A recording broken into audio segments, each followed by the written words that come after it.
Hello and welcome to Python RPA, an exciting product to easily automate all of your business tasks. Whether it's desktop, office, or web applications, you can use Python RPA with confidence. To start with, let's take a look how the platform works with desktop applications on your computer. First, we have to read data from the Excel file. We find the Excel section in the Actions panel and select the Read Data activity and connect it with a start point. This connection shows which activity has to be executed first. Let's select the file path. Click on the Browse button. Open the File Explorer and select the file. Since the file contains headers which we do not need, we specify the cell which we start reading from as A2.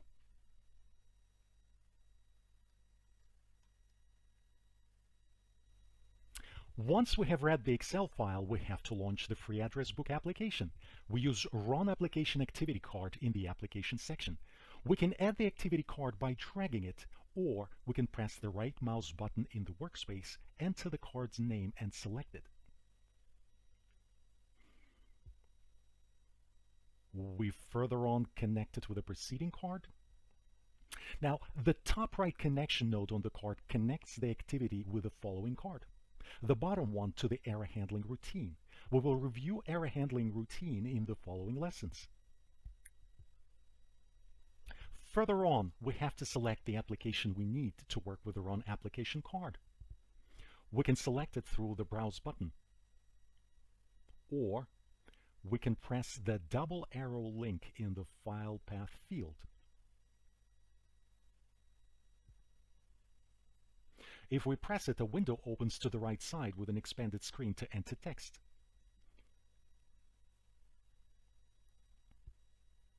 We can also save the parameters to a variable or to the configs field. Well, for every line of data in our file, we have to execute a process of entering that data into the app. For that purpose, we use the loops section. In this case, we use the for each activity. The for each activity allows to cycle through the data set which we have received. Now we need to reference the table which we have received when reading the Excel file. For that purpose, we click the ID number in the Read Data Excel activity, and it automatically gets copied to the loop activity. As you can see, this is the activity card ID number. It automatically gets wrapped into curly brackets so that the studio understands that this is the reference to the result of the card activity execution. We therefore have passed the array which we received while running the Read Data card. Let's create a variable for iteration through data. We enter raw and then raw index in the following field. Now we can move the card. Now let's see what we have to do with each line of data in the table. We have to press the New button in the application, fill in the data fields, and then press Save and Close, and then repeat. We first start with pressing the New button in the app. We use the Desktop Actions section to work with the desktop applications. We drag the desktop click card to the workspace. Connect it to the previous card. Now we have to get the so-called selector. The selector is the address of the element which the robot has to press. We click the Browse on the card. A special extension gets launched. When we point the mouse to an element, it gets highlighted. The extension understands that it can interact with the element. We point the mouse to the New button, wait until it gets highlighted, press the Control button, and then press the left mouse button. We have received the selector. It is the address of the element data. We can edit it in the screen. For example, there's an entry, title, send your testimonial, click here. That part changes, and if it is not present, the bot will not understand that this is the same element. Therefore, we can shut off this parameter by unchecking it throughout the selector.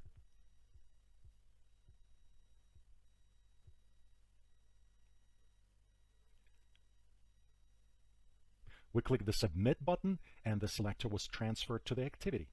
Now the robot understands which button to click. Every card has different parameters. In this case, click options, for example. We use left click in this case. Thus, the robot will press the New button. Further on, we have to wait until the new screen appears, the new element. We use wait for selected to appear activity. Connect the activity card and press the browse button. Now we get the selector and it is ready now. We set the wait time for 30 seconds. That means the bot will wait for the element to appear for 30 seconds. As soon as it appears, the bot will continue. The next step will be to enter data into the desired field. We can use desktop set text activity. Since in the previous card we waited for the needed element, we can press the inherit button. This activity will then enter data into the field specified previously. We enter the value we need to enter into the app. In our case, it is the raw of the Excel file. We use the variable called raw, surrounded by curly brackets, and then specify that we have to enter its 0 element. In other words, the first column of the table. We will further enter the first name and the last name into the app. We can copy the card by highlighting it and using copy paste and then connecting it. In this case, we have to unselect the inheritance since we're working with a different element. We click the browse button, press Ctrl left click and get the element address. We then enter the variable value, which is raw1, to get the first name. Now, let's see how else we can enter text. Sometimes the set text activity does not work because software may be written not in compliance with Windows specifications. In that case, we can enter text with the enter text activity. Let's first click in the desired field and then add enter text activity and add the text we want. Enter text emulates text entry the same way a human would do that. We set the text value as raw2. So far, we have entered data into the fields. Let's now press Save and Close and see what we have gotten. We add the desktop click activity card. Well, let's move the activities a bit.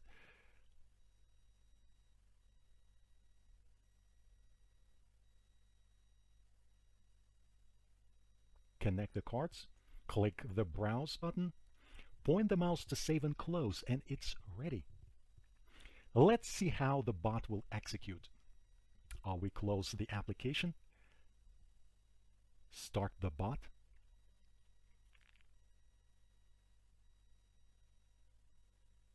well, we get an error. The bot did not wait enough for the application to appear and stopped. We can see the error text at the bottom of the screen. For example, bot could not find element by selector, and it will show which card generated the error. So the bot did not wait long enough for the application to appear and generated an error. Therefore, prior to pressing any buttons, we have to wait for the button to appear. So we first disconnect the card and add wait for selected to appear activity card.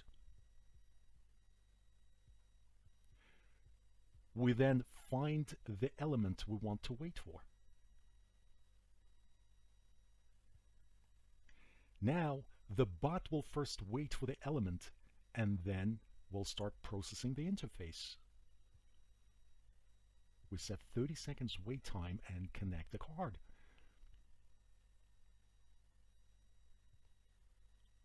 Well, let's try it again.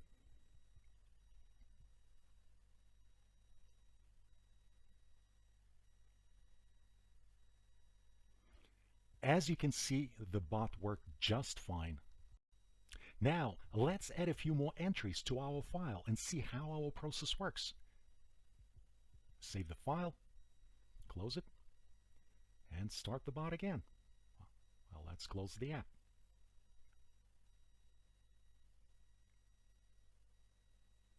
Here it starts. Data is being entered.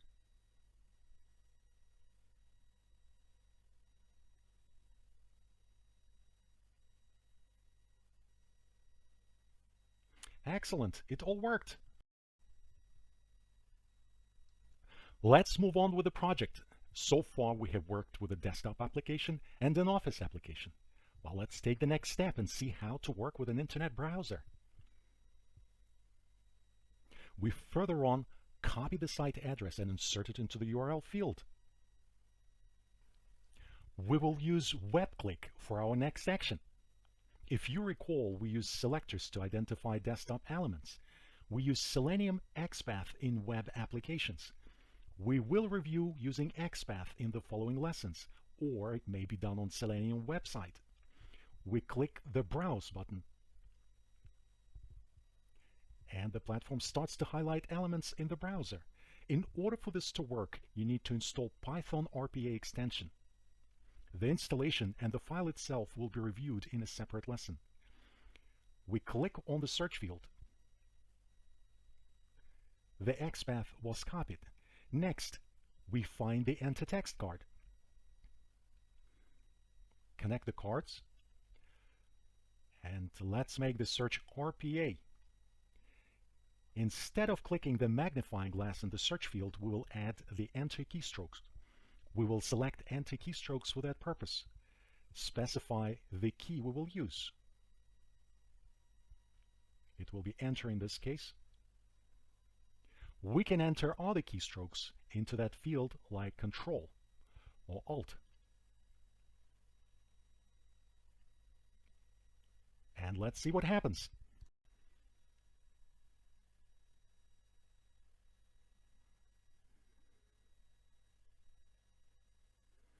The site was launched, RPA text was entered, Enter key was pressed, and here's our browser and the page we needed.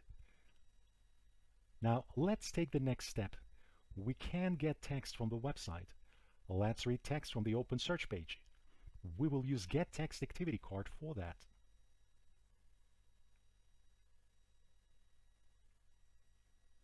Let's look at the search page.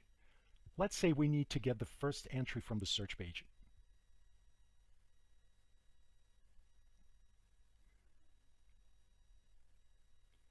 We pull the card, connect it, and click the Browse button.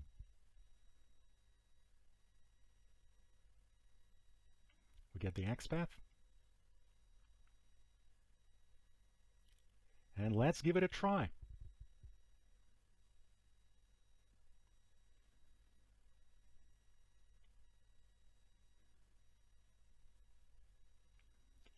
As we can see in the logs, the text was read.